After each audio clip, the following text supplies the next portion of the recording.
E eu passo aqui a palavra agora para o Marcelo Santana Lemos. Marcelo é representando o Movimento Bahia Viva. Boa noite a todas e todos. Bom, de retornar a essa casa mais uma vez, desde a época da ditadura, tanto lá fora como aqui dentro, acompanhando parlamentares que sempre defenderam a causa popular. E é importante também a gente dizer, o Bahia Viva, que foi criado na década de 80, formado por cientistas e ecologistas, em torno do SOS Baía de Guanabara, tem uma preocupação muito fundamental com isso aqui, água. 70% de nós somos formados de água. E a água é a centralidade dos problemas que a gente tem nesse momento. Seja de produzir água, que as florestas são as grandes produtoras de água, então, portanto, florestas em pé, seja no Camboatá, no Realengo, na Floresta da Tijuca, no Maciço, elas são fundamentais para ficar em pé, para fornecerem água. Mas também não é só isso, tem outro aspecto. A Baía de Guanabara recebe, ainda hoje, o resultado de uma política inconsequente em relação a resíduos. Gramacho foi fechado depois de uma pressão, mas continua hoje 3 mil litros de chorume sendo jogado na Baía de Guanabara. 3 mil litros, até muito mais. E as 10 mil toneladas de lixo que a cidade produz, agora, depois de ter poluído e destruído não só os manguezais de Gramacho, mas a Baía de Guanabara, agora está poluindo a Baía de Sepetiba.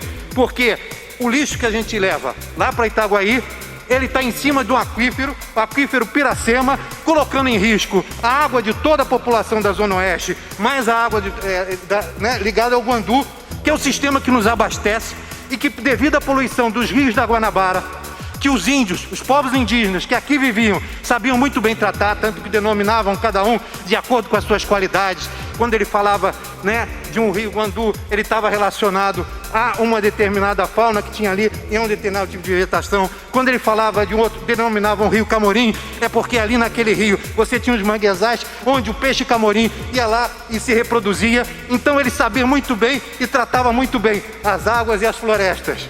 E nós não aprendemos essa lição. Além de ter desterritorializado os povos indígenas, que estão até hoje aqui entre nós, somos 15 mil índios que vivem no Rio de Janeiro, apesar da sua invisibilidade. Junto com isso, nós temos problemas que são sérios por conta que a gente não aprende a lição dos povos indígenas, que é tratar bem as florestas porque elas são os nascentes de água, é tratar bem as águas porque elas são fundamentais para a nossa vida. Então, nesse sentido, o Movimento Bahia Viva tem apoiado não só os movimentos que se localizaram em relação a isso, mas também tem batido a tecla em relação a algumas questões que são fundamentais. Entre elas, por exemplo, a Prefeitura, através da Conlurb, e aliada à Light, tem feito podas assassinas.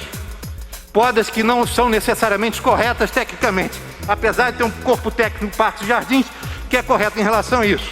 A Prefeitura tem desmobilizado, através da Secretaria de Meio Ambiente, os programas de horta comunitária, que são fundamentais para a geração de renda e ocupação, e o de reflorestamento, que eram programas que tentaram nessa secretaria paralisar de novo.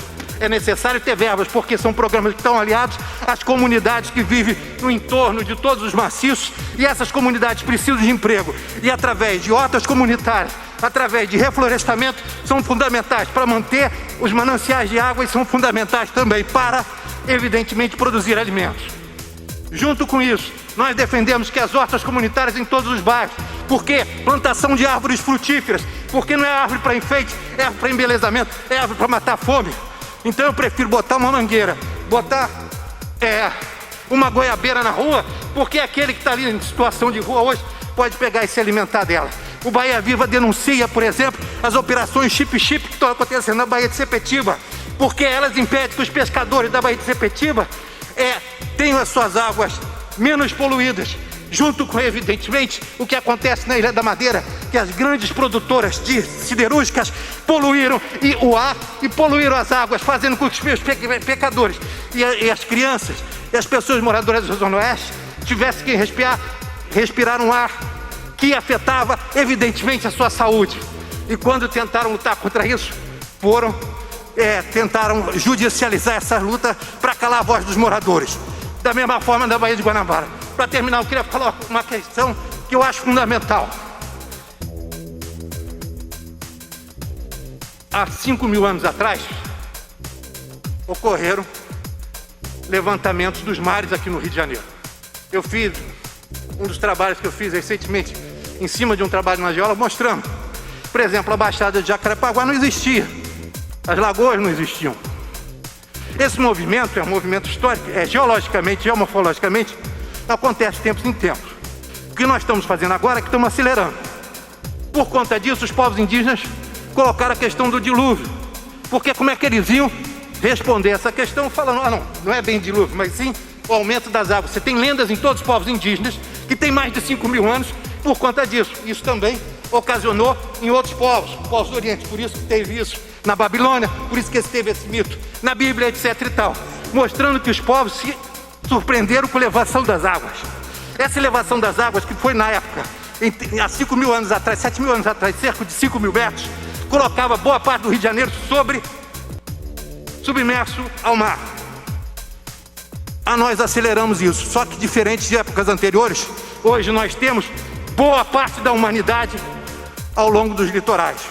O que aconteceu recentemente na Praia da Macumba, em que o mar avançou e destruiu obras da prefeitura, demonstra o que tem pela frente.